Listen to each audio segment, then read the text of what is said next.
I'm your host, Don Magruder. Joining me today is Tommy Carpenter. He's Director of Emergency Management Operations here in Lake County. He's an old veteran when it comes to I now think you've had every emergency here in Lake County that you can imagine.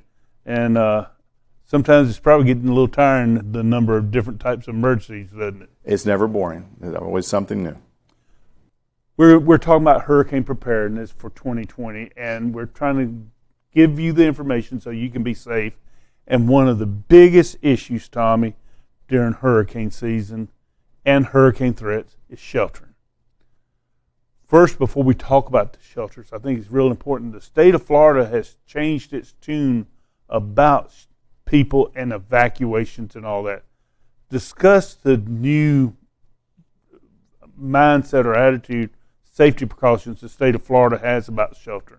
I think one of the lessons learned is folks that live in coastal areas that need to get away from the coast is not evacuating hundreds of miles, it's tens of miles. So staying relatively close, that way they can get back home after the storm is passed. So we learned, I think, that through Irma, but we had such varying forecasts through Irma, and it was such a big, powerful storm. But that was one of the biggest lessons that we learned. And basically, if you're in a solid built home, not in a flood area, and not in an area of extreme danger, you probably should stay put. Florida is one of the fastest growing states in the country, and we have a lot of residents that come from northern states. They built brand new homes here in Florida, site-built homes that meet Florida code.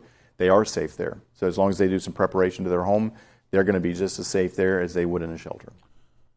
Let's talk about shelters. Now, you have several different types of shelters here, and I guess we just need to go through the list of shelters, if you don't mind. So you have medical shelters, you have pet-friendly shelters, and we need to talk about the requirements.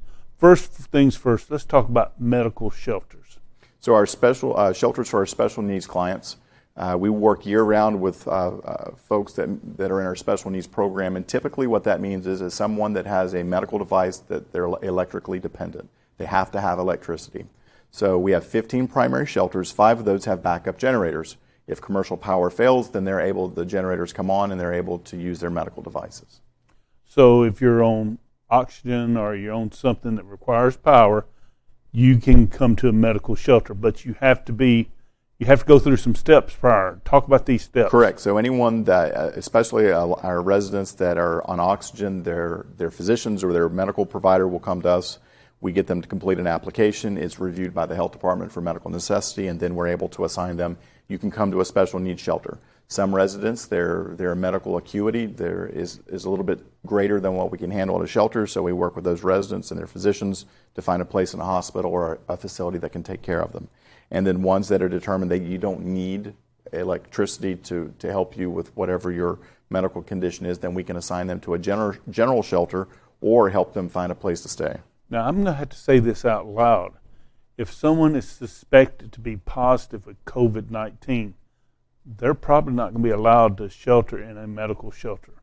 And we're working through that now. We have, part of our COVID-19 planning is we have a non-congregate sheltering plan approved by FEMA.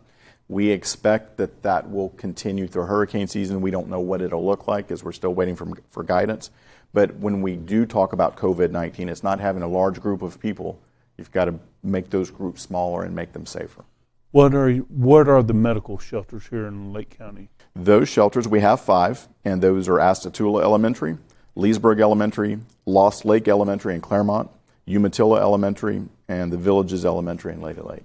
One more time, let's go through these. These are the medical shelters available here in Lake County. They are, and those are Astatula Elementary, Leesburg Elementary, Lost Lake Elementary in Claremont, Umatilla Elementary, and the Villages Elementary in Lady Lake. Okay. Now you have pet-friendly shelters. Now, correct me if I'm wrong. Aren't all the other shelters pet-friendly, or no? 9 of the 15 are. Okay. And so I will say I'm extremely proud of what our animal services does here in Lake County. Of all the counties, we offer one of the largest number of pet-friendly shelters. Now, it's real important you know that pet-friendly shelters has requirements. They do. They have requirements. And first off, what are the requirements to bring your pet in? And I'm going to say something, and let's say this out loud. Do not stay in a mobile home or somewhere unsafe because of a pet or animal. please value your life. Absolutely. But what are the requirements to go in a pet-friendly shelter? So we ask the owners that they have crates, appropriate size crates for their pets, and it's good now to practice feeding your pet in the crate, getting your pet used to that crate, up-to-date vaccination records, and then when you come to the shelter, bring food, water, bring a toy. When it's nice out before the storm is on its way, then they can take their pets out. They can let them use the bathroom. They can do their business, eat, drink, whatever they need to do. And then once the strong weather comes in, then they have to put them in the crate. They're in a separate area, and then everyone else is sheltered somewhere else. But you have to bring your own crate. You have to bring your own food. You have to bring all that. Plus, you have to bring the medical records to verify the dog, cat, or whatever's been vaccinated.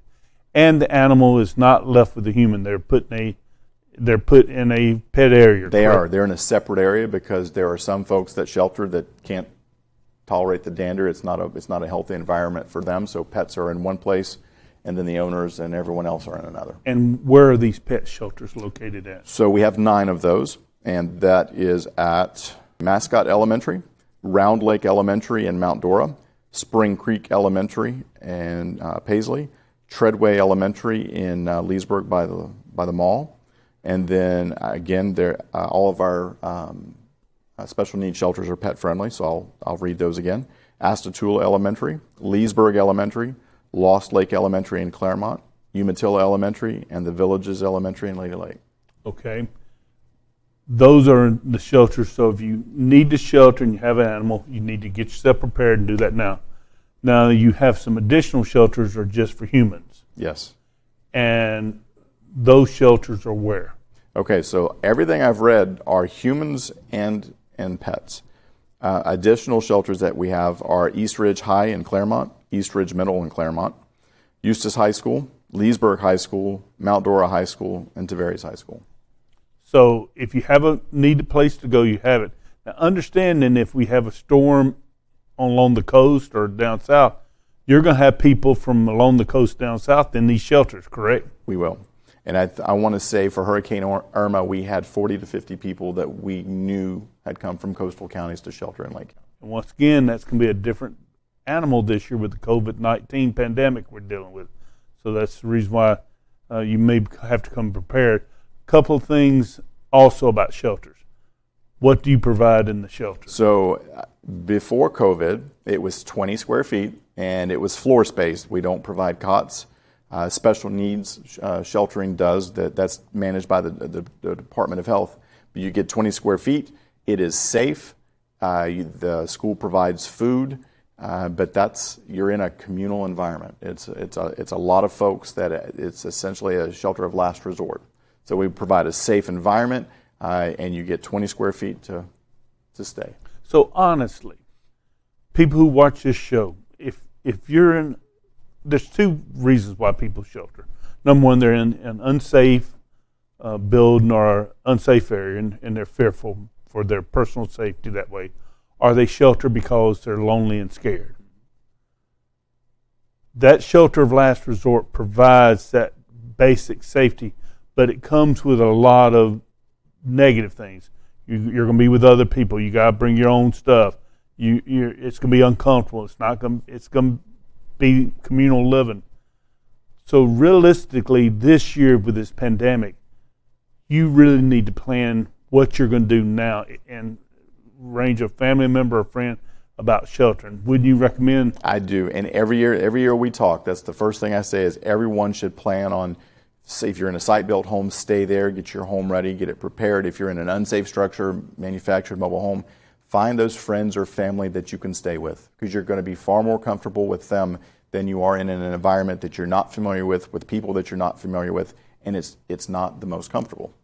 Now, as far as information on shelters, I know it's probably going to be changing. Where can people get detailed information on shelters? I know you have a great website that's updated all the time. So we'll provide the location of the shelters, and then as we are still working with the state of Florida, every county in the state right now are getting their plans together in terms of COVID planning for sheltering. Guidance from the CDC, the American Red Cross, and we're still working through that. And so we want to make sure that when that time comes, hopefully we don't, but if we do, that we can provide the safest environment possible.